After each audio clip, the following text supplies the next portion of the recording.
আসসালামু আলাইকুম। আশা করছি সবাই অনেক বেশি ভালো আছেন, আমিও ভালো আছি। আর আজকে খেয়েছি পুরো আস্ত একটি ইলিশ মাছ ভাজা, আর সাথে হচ্ছে সেই তেলের মধ্যে পেঁয়াজ এবং মরিচ ভেজে নিয়েছি, আর এটা আমার অনেক বেশি ভালো লাগে। আর সাথে ছিল বেগুন ভাজা। তো এখন যে মাছটা দেখতে পাচ্ছেন, এটাই কিন্তু আমি পুরোটা খেয়েছি। আমার খুব খেতে ইচ্ছে করছিল, তো আম্মুকে বললাম, তো আম্মু বললো ফ্রিজে মাছ আছে, তাহলে তোকে একটু ভেজে দিতে। আমি বললাম দাও, ভেজে দাও। আর সাথে হচ্ছে বেগুন ভাজা, আর বেগুন ভাজা তো অনেক বেশি পছন্দ আমার মনে হয় বেগুন ভাজা সবারই অনেক বেশি ভালো লাগে।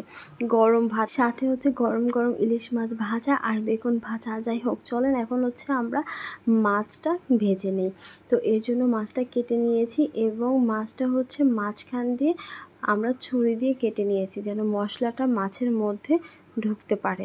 যাই হোক, এখন হচ্ছে আমি মশলাগুলো দিয়ে নিচ্ছি। আমি প্রথমে দিয়ে নিয়েছি হলুদের গুঁড়ো, মরিচের গুঁড়ো, এখন দিয়ে নিব হচ্ছে সামান্য একটু লবণ, এবং লবণটা দিয়ে দেওয়ার পর হচ্ছে আমি ভালোভাবে মাখিয়ে নিব।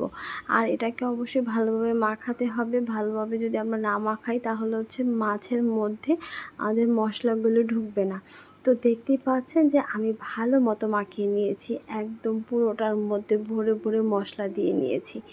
এখন হচ্ছে এটার ফাইনাল আমরা দেখব যে এরকম হয়েছে ম্যারিনেট করার পর। যাই হোক, এখন হচ্ছে একটি প্যানের মধ্যে আমরা ইলিশ মাছটাকে ভেজে নিব। আর ইলিশ মাছ ভাজার পর কি সুন্দর যে একটা ঘ্রাণ আসে, কি বলবো। যাই হোক, এখন হচ্ছে আমি গ্যাসটা অন করে দিচ্ছি। এখন এই প্যানের মধ্যে দিয়ে দিব তেল। আর প্রথমে হচ্ছে আমি একটু তেলটা বেশি দিয়ে নিয়েছি, তারপর হচ্ছে আমি তেলটা তুলে নিয়েছি। যাই হোক, ওটা আপনারা বুঝতে পারবেন, আমি বলে দিব। তো তেলটা যখন গরম হয়ে আসে, তখন হচ্ছে আমি মাছটা পুরোটা ছেড়ে দিয়েছি। আর মাছ তো এখন হচ্ছে, আর মাছটা হওয়ার সময় আমি অনেকবার উল্টানোর ট্রাই করছি, তা আম্মু বললো যে এতবার উল্টানো ঠিক না, মাছটা হলে তারপর হচ্ছে তুমি উল্টাবা। তো আমি বললাম ঠিক আছে। যাই হোক, এখন হচ্ছে মাছটা আমি উল্টে পাল্টে দিচ্ছিলাম।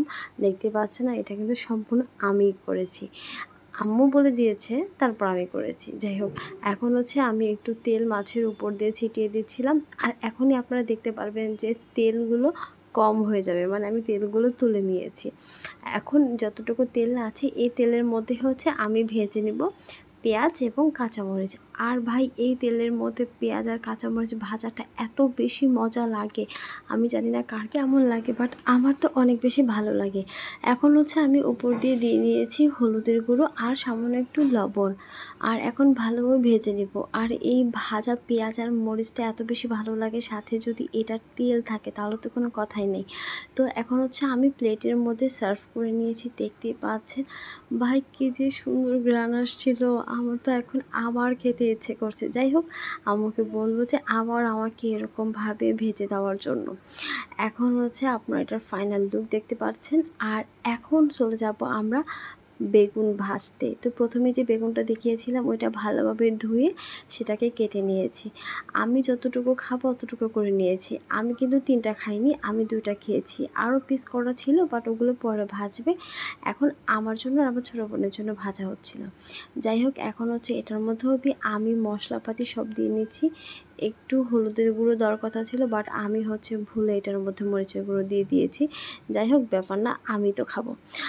এখন হচ্ছে এটাকে ভালোভাবে মাখিয়ে নিচ্ছি। আর আম্মু আমাকে বলেছে, কী ব্যাপার, তুমি মরিচের গুঁড়ো কেন দিলা, এটার মধ্যে হলুদের গুঁড়ো দিয়ে ভাজতে হয়। তারপর আমি বললাম সমস্যা নেই, হলুদ আর মরিচ একটা হলেই হয়, কালার তো হয়েছে, কোনো সমস্যা নেই।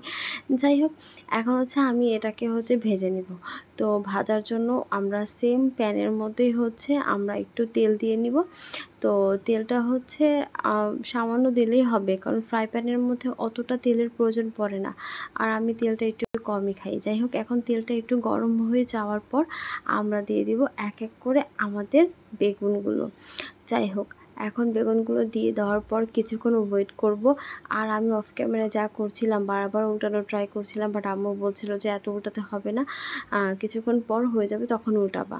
তাই আম্মুর কথা শুনে তারপর কিছুক্ষণ পর আবার আসলাম, এসে হচ্ছে এখন এটাকে হচ্ছে উল্টিয়ে দিলাম।